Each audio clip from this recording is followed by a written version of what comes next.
Hello, my wonderful friends. Have you ever heard of a crocodile who liked to sing and dance? What about one who lived in a cozy house right in the middle of a big, bustling city like New York?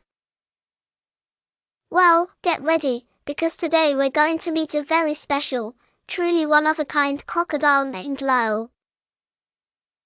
Imagine this, in a tall, narrow, brownstone house on a busy street called East 88th Street, lived the Primm family. There was kind Mr. Primm, gentle Mrs. Primm, and their imaginative son, Joshua. Now, the Primms were a perfectly normal family, with perfectly normal chairs, perfectly normal teacups, and a perfectly normal cat named Loretta. You see, Mr. Primm had bought the house from a very peculiar person named Mr. Valenti. And much to their absolute astonishment, when they went to look in the bathroom, tucked right inside their very own bathtub, was a crocodile. A friendly, green crocodile with sparkling eyes who loved to splash and sing lovely songs, even if they sounded a bit croaky to others, and even do fantastic dance moves. This was Lyle, and he belonged to Mr. Valenti, a wonderful, if slightly unusual, showman who was currently away on tour.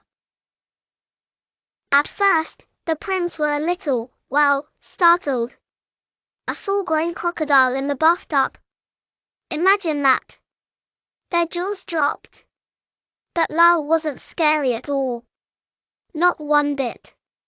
He had kind, gentle eyes that twinkled, and a smile that seemed to stretch from ear to ear. He loved to help. He would carefully help Mrs. Primm with the dishes, holding the plates oh so gently with his strong jaws. He'd help Mr. Primm rake the crunchy autumn leaves into neat piles, and even help Joshua practice his baseball, catching the ball perfectly in his mouth. Joshua Primm, who sometimes felt a little lonely, quickly became the best of friends with Lyle. They were inseparable. They would play exciting games of hide-and-seek in the park, with Lyle's green scales blending perfectly with the bushes.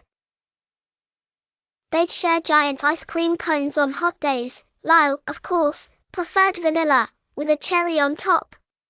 And their favorite secret adventure: sneaking into the kitchen for midnight snacks, tiptoeing so quietly you'd never know a crocodile was there.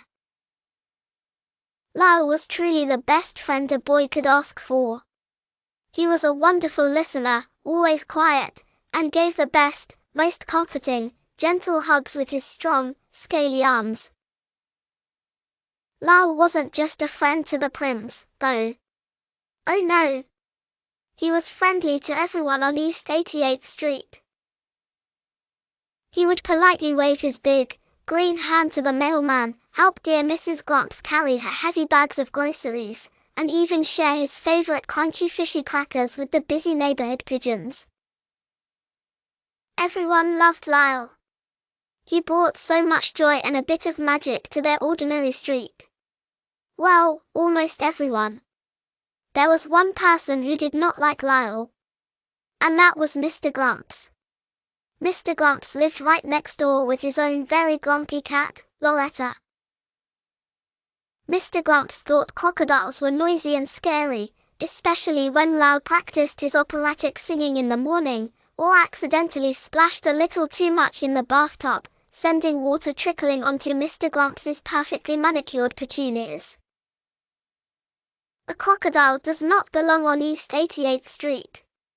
Mr. Grumps would grumble, his eyebrows looking like two angry caterpillars. He's a menace. A reptile ruffian. Please like, share and subscribe to my channel. Bye.